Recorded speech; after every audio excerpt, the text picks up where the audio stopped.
So here's the deal. You might notice something different about this week's videos and live streams. I'm not talking about them. Yes, the dastardly duo, the couple who shall not be named until next week, because next week, I'm going hard in the paint, baby. Full breakdown, no mercy. I'm bringing charts, maybe even a PowerPoint. I don't know, but it's going to be rough, rugged, and raw. So make sure you tune in for that. But this week is about Big G, Garrison Brown, and the people who actually showed up in his life. Out of respect for his mothers, yes, plural, and his siblings, I'm not giving any airtime to the people who are basically polygamous in name only.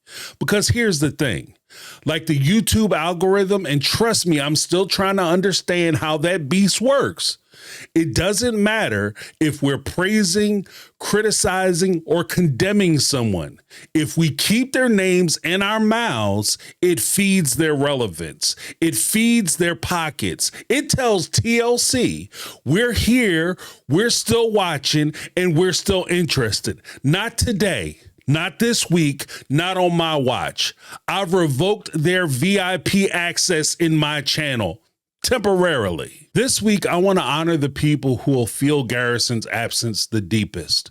His mother, Janelle, who did the heavy lifting, not just financially or physically, but emotionally, AKA the parent who actually did the parenting. His second mom, Christine, who loved and raised him like her own, who probably deserves a national holiday at this point. Even Meri, who in her own way was still present in that sibling village, despite being ghosted by the emotional support husband. His brothers and sisters, especially Gabriel, the brother who found him.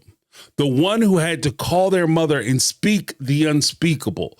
There's no reality spin for that. There's no confessional couch that can soften that blow. There's no script for that kind of grief.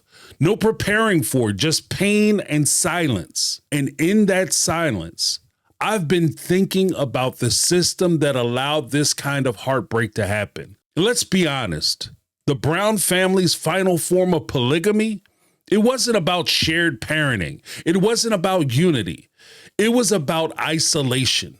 One man, multiple houses, women raising children alone, basically solo parenting with shared Wi-Fi. This wasn't a team effort. It was single moms with ringless marriages. It was emotional absenteeism disguised as spiritual leadership. It was, I'm your dad on Thursdays if I feel like it. And when we talk about Garrison's passing, we can't ignore the environment.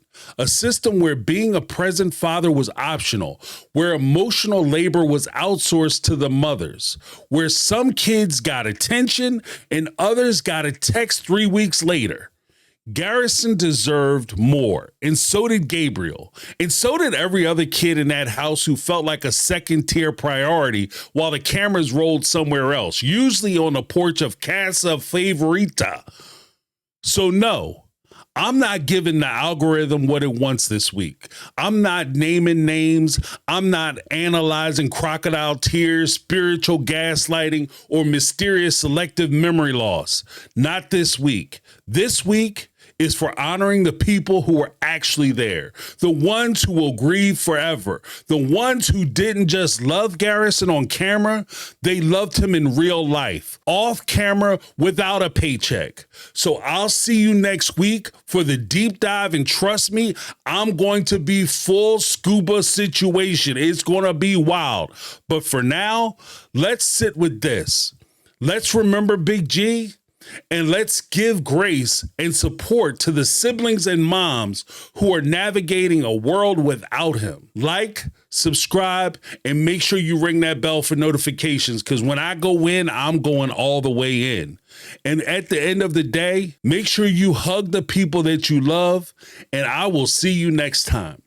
That's my take. I'm James. This has been my take on reality, and I'm out. 'Cause I've been living life right like I could just die.